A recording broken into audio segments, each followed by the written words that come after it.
Assalamualaikum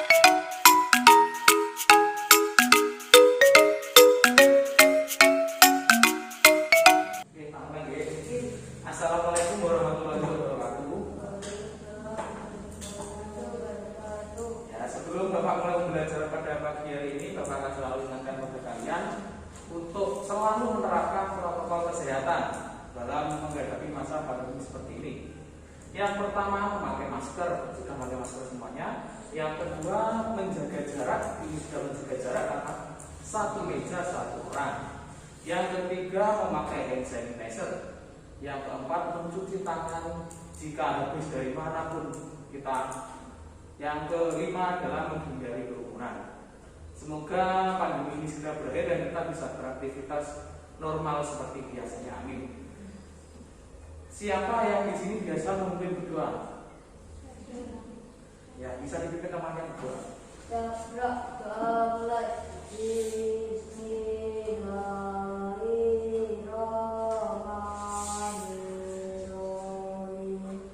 Untuk hari ini siapa yang tidak masuk?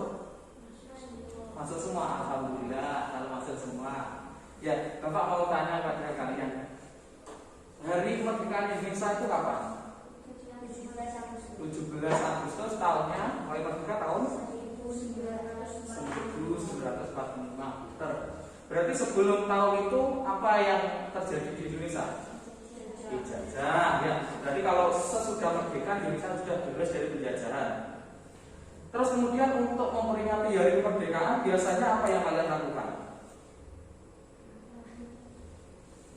Apa? Apakah ada lomba?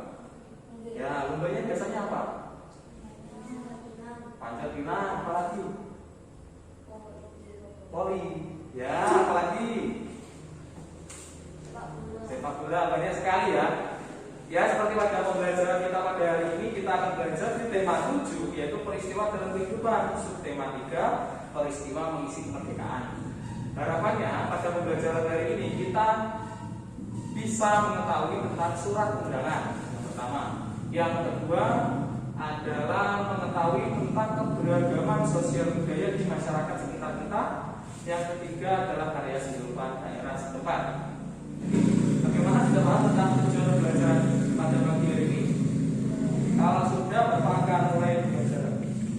Ya. Pernahkah kalian menerima atau membuat surat undangan? Pernah? Menerima atau membuat? Menerima. Surat undangan apa biasanya? Ulang tahun. Ada lagi? Pernikahan, pernah lihat ya itu? Ya.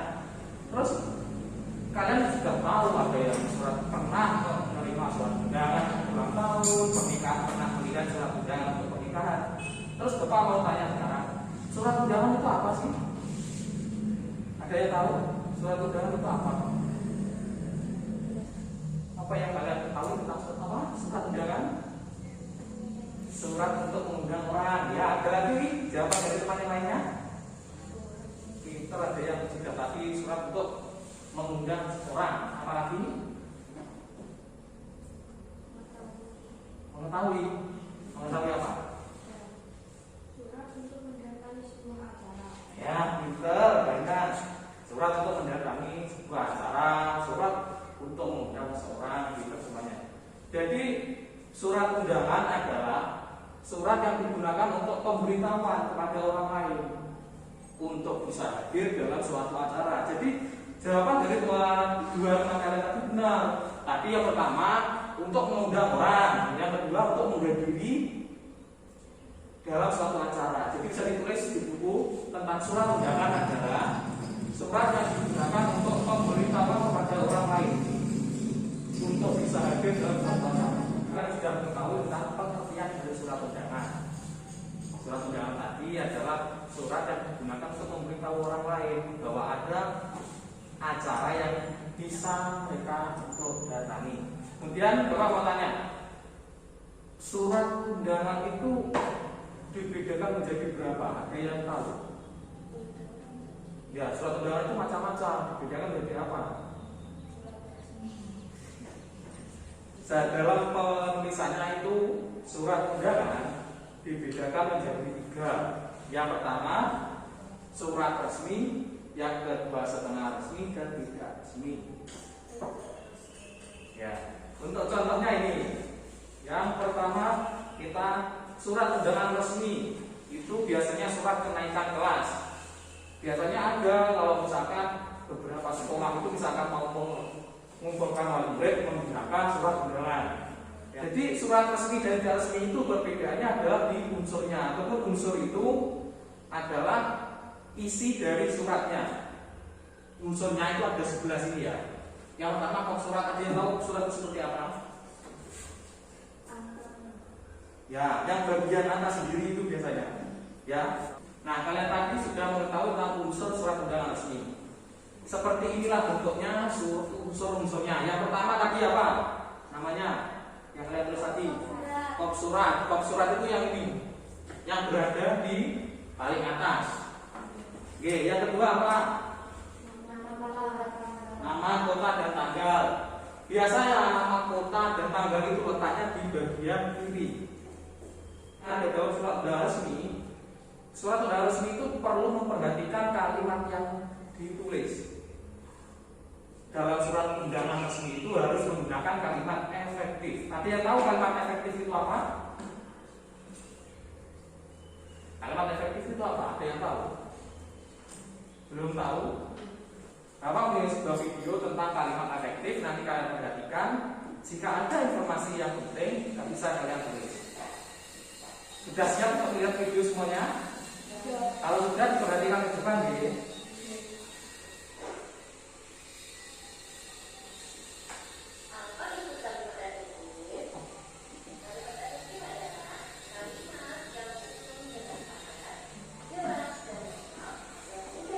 Bagaimana sudah tahu tentang kalimat efektif dalam surat undangan resmi?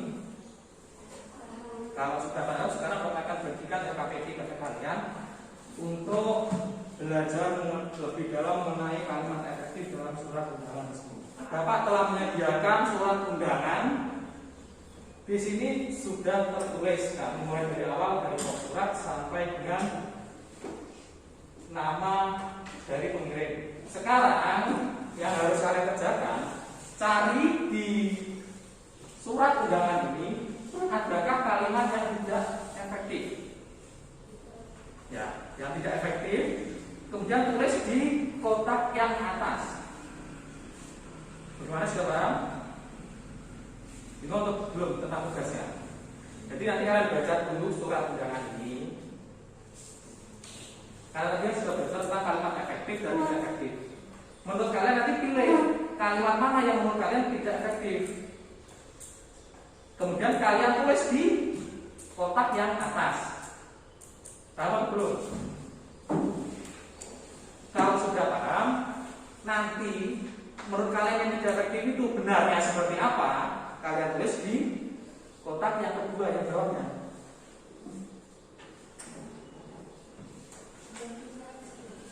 Yang tidak efektif di atas. Terus yang efektif harusnya benar seperti apa? Ditulis di bawahnya. Paham? Kalau paham bisa dikerjakan. Bagaimana, sudah selesai semuanya? Ya, kalau sudah selesai, coba salah satu menyampaikan apa yang sudah kalian temukan kalimat tidak efektifnya. Ayo, salah satu siapa kata? Ya, kamu menemukan kalimat tidak efektif bagian mana? Sehubungan sampai diajakannya. Sehubungan dengan akan diajakannya. Ini menurut kamu tidak efektif, kenapa? Dengan akannya dihapus. Berarti kalimat efektifnya menjadi oke, pintar. Gimana, sudah paham? Kalau sudah paham, yang tadi masih kurang benar bisa dihapus terlebih dahulu. Tadi kan kita sudah belajar mengenai tentang surat undangan. Surat undangan itu ada banyak. Dibagi menjadi berapa tadi? Surat undangan? 3. Apa aja?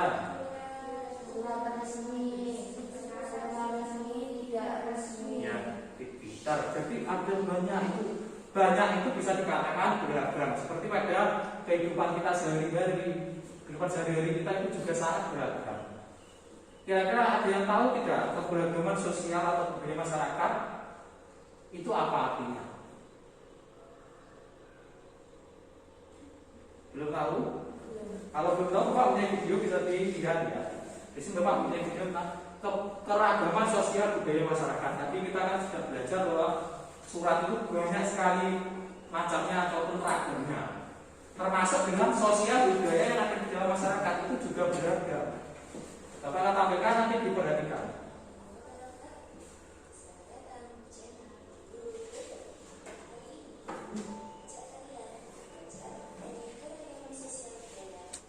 Bagaimana? Sudah selesai semuanya? Ya. Kalau sudah selesai semuanya, tadi kerja video tadi kalian menemukan apa? Ada berapa keberagaman? Dua. Apa? Keberagaman apa? Ada dua, keberagaman sosial dan keberagaman budaya. Yang keberagaman sosial sebutkan dua saja. Apa saja? Agama, suku bangsa. Terus ada lagi yang berbeda? Usia. Terus mata pencarian itu apa maksudnya mata pencarian? Pekerjaan. Terus kalau keberagaman budaya apa? Adat istiadat. Terus bahasa daerah, alat musik daerah. Banyak sekali ya yang berkaitan dengan ciri khas dari suatu daerah. Sekarang Bapak akan berikan ke KPB yang kedua. Amati warga sekolah, misalkan amati teman kalian, kemudian ataupun lingkungan sekitar kalian. Kira-kira dari keberagaman sosial dan budaya tadi, adakah yang kalian temukan dari teman kalian, dari warga sekolah, dari lingkungan sekitar kalian? Tahu atau belum? Kalian cari dulu keberagamannya. Apakah tadi kita membahas bahwa keberagaman sosial itu ada banyak. Yang pertama, apa tadi keberagaman sosial? Ada tentang agama, tentang kemudian tentang pekerjaan seperti itu. Nah, kalian kira-kira ada yang berbeda atau tidak? Sama tulis kalau ada. Gimana? Sudah selesai semuanya? Ya, kalau sudah selesai semuanya kita bahas. Keberagaman apa yang kalian temukan? Sosial bagian apa? Sosialnya apa? Ya, ada tiga. Kita bahas satu persatu dulu ya. Mata pencaharian atau pekerjaan di lingkungan kalian berbeda-beda atau sama? Berbeda-beda. Apa saja mata pencaharian yang di lingkungan sekitar kalian? Pinter, beternak, bertani. Terus ada lagi yang berbeda? Bengkel, ya banyak ya, beragam ya. Yang kedua, jenis kelamin. Nanti kalian bukan jenis kelamin. Itu keragaman apa aja? Laki dan perempuan. Terus ketika ada keberagaman seperti itu, bagaimana cara kita menyikapinya? Menghormati, terus apa lagi? Menghargai, menyayangi. Nah, cara menyikapi keberagaman itu kalian tulis di kotak yang bawahnya. Jadi ketika ada keberagaman, kalian harus seperti apa yang kalian lakukan? Cara menyikapinya seperti apa? Itu ditulis di kotak yang bawahnya. Ya, diberi nomor. Jadi nomor 1 apa, 2 apa, begitu. Di bagian ini. Ya, sama tulis. Sekarang tugas yang harus kalian kerjakan adalah, pernahkah kalian mengikuti kegiatan yang menjunjung tinggi keberagaman sosial? Pernah nggak di sekolah misalkan ada lomba seperti itu, pernah nggak? Pernah. Sama tulis di bagian atas, kotak atas. Kalau pernah lombanya apa, sama tulis di situ. Bagaimana, sudah selesai? Kalau selesai, siapa yang berani untuk menyampaikan cerita tentang keberagaman sosial budaya yang pernah kalian ikuti? Ya, coba. Lomba sepak bola di kecamatan. Oh ya, terus ceritanya seperti apa itu lomba? Lomba sepak bola di kecamatan bersama kawan-kawan melawan dan berjuara 2. Kalahnya lawan SD Murjo 2. Kemudian kalian dapatkan juara 2 seperti itu. Oh iya, pintar sekali. Dan Bapak akan tampilkan video, nanti perhatikan. Jika ada informasi penting, tulis di lembar yang Bapak bagikan tadi.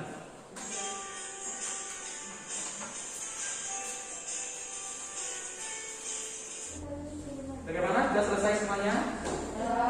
Ya. berdasarkan video yang kalian amati tadi, apa yang kalian dapatkan? Seni rupa daerah, pengertiannya apa? Pengertian dari karya seni rupa daerah itu apa?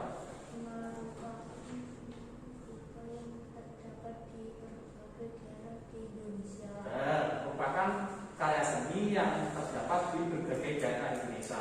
Kira-kira karya seni rupa daerah itu sama atau berbeda? Berbeda. Jadi karya seni rupa daerah itu berbeda tergantung dari daerahnya, sehingga setiap daerah mempunyai ciri khas tersendiri. Contoh dari karya seni rupa daerah itu apa saja yang kalian tahu? Dua dimensi. Contohnya apa dua dimensi itu? Kalau selanjutnya apa?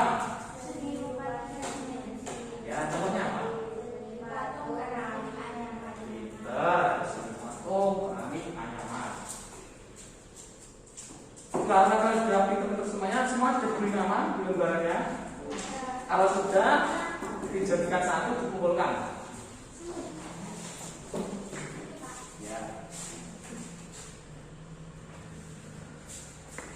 Kesimpulan pada hari ini kita belajar apa saja? Yang pertama tadi yang buku pertama kalian buat surat undangan, surat undangan itu dibagi menjadi berapa? Ya, apa saja? Nah, kalau membuat surat undangan resmi itu harus memperhatikan unsur-unsurnya. Kemudian selain unsur-unsurnya kita harus memperhatikan kalimat efektif. Yang kedua kita belajar apa saja tadi? Setelah surat undangan, keragaman sosial dan keragaman budaya. Contoh keragaman sosial apa? Ayo perhatikan ke depan. Contohnya apa? Keragaman sosial, agama, terus bangsa, usia, mata pencarian, ya, jenis kelamin. Karena yang ketiga apa? Yang ketiga? Yang kalian pahami kan keragaman budaya, ya, keragaman budaya. Terus setelah keragaman budaya yang baru kalian kerjakan tadi apa?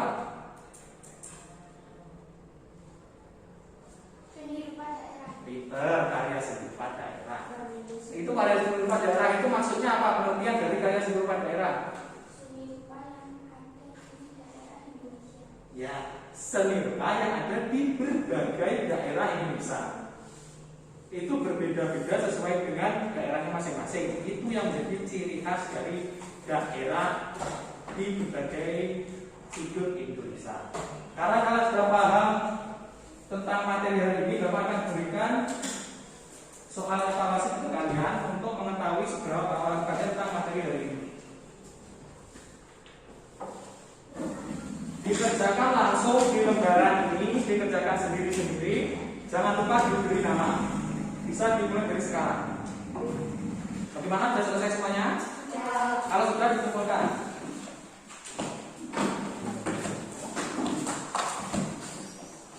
Bagaimana pembelajaran hari ini? Menyenangkan atau enggak? Alhamdulillah kalau menyenangkan. Kira-kira hari yang paling menyenangkan apa dalam pembelajaran hari ini? Pembelajaran apa yang paling menyenangkan saya tadi pada hari ini?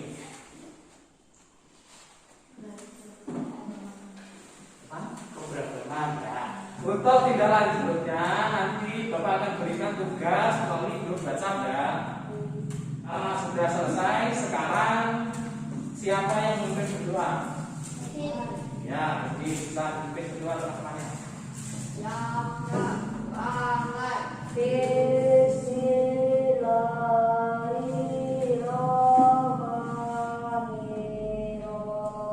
Sekarang kalau sudah selesai, nanti kalau pulang hati-hati yang bawa kendaraan, hati-hati yang dijemput ibu-ibu jemputannya jika belum datang.